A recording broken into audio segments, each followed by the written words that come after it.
Hi guys, welcome back to my channel.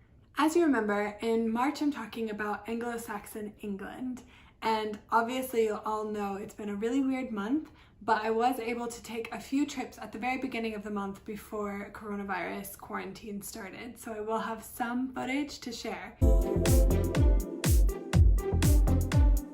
I read 2 books this month, and the first one I'm going to talk about today is this one, The Private Lives of the Saints by Janina Ramírez. I really liked this way of telling history through the lens of saints, not least because I am really interested in religion.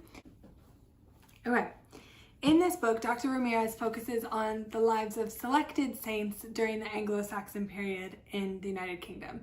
So that period lasted from about 400 AD, which is where we left off in the last video, to the Norman conquest in 1066. Obviously that's a really long period of time and there was a lot going on, and I thought she did a pretty good job of kind of capturing key moments. So in the early Anglo-Saxon period, the Celtic Christian church began to emerge out of Ireland and spread into the western edges of Britain. This was the church created by saints many of us have heard of, so St. Patrick, St. Columba. The interesting thing is that there were supposedly really significant differences between the Celtic church and the Roman church. And some of the main things they argued about was the date of Easter was apparently a huge contention between the two, and also the hairstyle that monks should have. These were 2 of the main arguments between these 2 churches. So in an effort to kind of re-establish the strength of the Roman church across the old Roman emperor, Pope Gregory the Great sent missionaries to Anglo-Saxon England to try to convert the Anglo-Saxon rulers and stop the spread of the Celtic church across the islands. I had never really looked into this area very much, but this book really focused on Northumberland and what is called the Golden Age of Northumbria, because there was so much development happening here. It was really interesting work. And so then I was kind of looking up all these places she was talking about, and it's insanely gorgeous and so interesting. And as soon as we're allowed out of quarantine, I'm gonna do a trip to Northumberland so that I can check out all these amazing sites. So as the Roman church's influence spread northward and the Celtic church's influence spread southward, and there was all this pagan influence from the Anglo-Saxons, there was a lot of convergence of culture, and it led to some really beautiful art. And one of the most interesting examples of all this overlapping influence was found in the Sutton Hoo burial site. So this is an amazing treasure that was found in England, I think in the 1940s, right after World War II. It's the burial site of an East Anglian king, and today a lot of those pieces are on display at the British Museum, and we made a special trip to the British Museum to see them, and I'll insert footage here.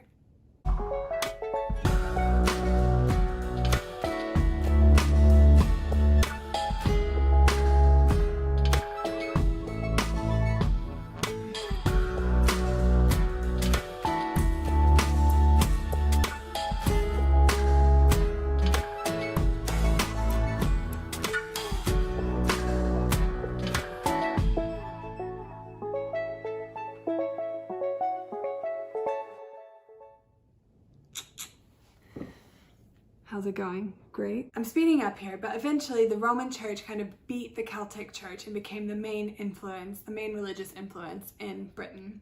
But at that point, there was a new player on the scene, and that was Vikings. So Vikings started invading, again, starting from the north of England and kind of working their way down. A really famous story from this period of Viking invasions is the story of Alfred the Great, who is the only British ruler to have the Great after his name.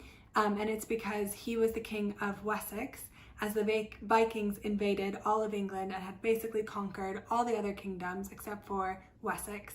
And he was able to stand firm against this invasion and kind of preserve Anglo-Saxon culture and withstand the tide of Vikings, and really basically founded England. And he's one of the saints talked about in this book as our kind of his immediate heirs and their family. And it's also the story that's told in the next book I read, which was The Last Kingdom. And I'm gonna insert that footage from when I talked about that now. The first book I read this month was The Last Kingdom by Bernard Cornwell. And this is a really famous book, I think especially in the UK. It's about a boy called Uhtred who's born into an Anglo-Saxon family, but his father is killed in a battle and he's captured and raised by the Danes or the Vikings. And then it's just about his life as he interacts with Alfred the Great, who became King of England in the 800s/900s. Okay, the last thing I wanted to talk about was kind of a random page, honestly, or 2 pages of this book that really stuck with me. So one of the things from the medieval period that I think will be familiar to many people is this idea of sending women, wives, daughters to a nunnery or a convent. It's mentioned all the time, it happened a lot, and I always found this to be kind of like a horrifying thought of being sent to a convent and being banished there and your life being over and you're having to live like in this kind of austere building and just pray all the time, and like being forced to do that against your will sounded really awful. And in this book, she talks a little bit about that and kind of explains why my perceptions of that being horrible might not have been really so horrible at all. Dr. Ramírez points out that these convents were actually places of great opportunity for women, so divorce wasn't common in this period at all, and sending their wives to a convent was a way for a male ruler to get rid of an unwanted wife, but it also allowed that unwanted wife to escape from her husband. And so she was able to escape to a convent and kind of live out the rest of her days there, which again sounds kind of iffy, but she goes on.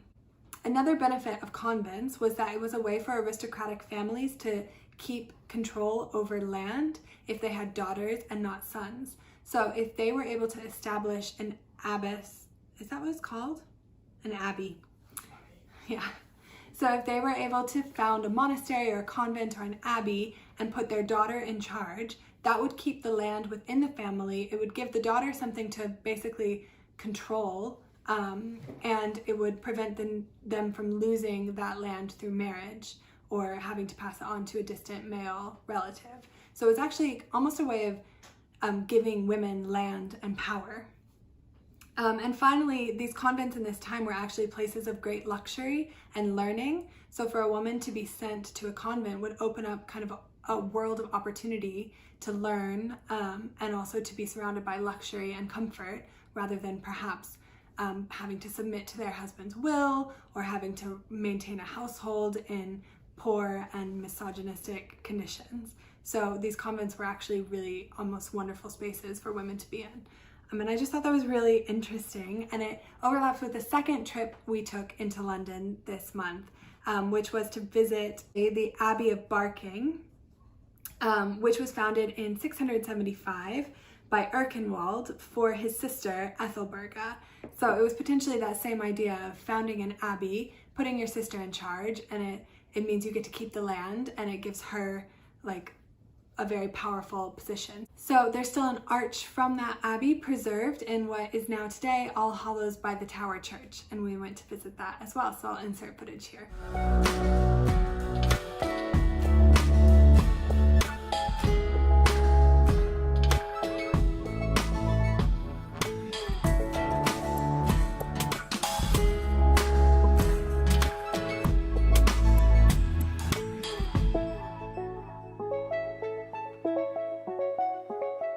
Okay guys, so that is all I have to report on for the month of March. I found this period of English history really interesting. I actually had another book that I wanted to read, which was a book about Vikings in Britain, but I didn't have time to get to it. Since I'm in quarantine, I might have time to do it now. Also, we'll see how next month goes. It's meant to be the Norman Conquest, and I have my books picked out and my trips picked out, but I'm not sure if I'll be allowed to leave my house to actually go on those trips. So I'll definitely report back, at least on the books, if not on the trips. And I hope you're all staying safe, and I'll speak to you soon. Bye!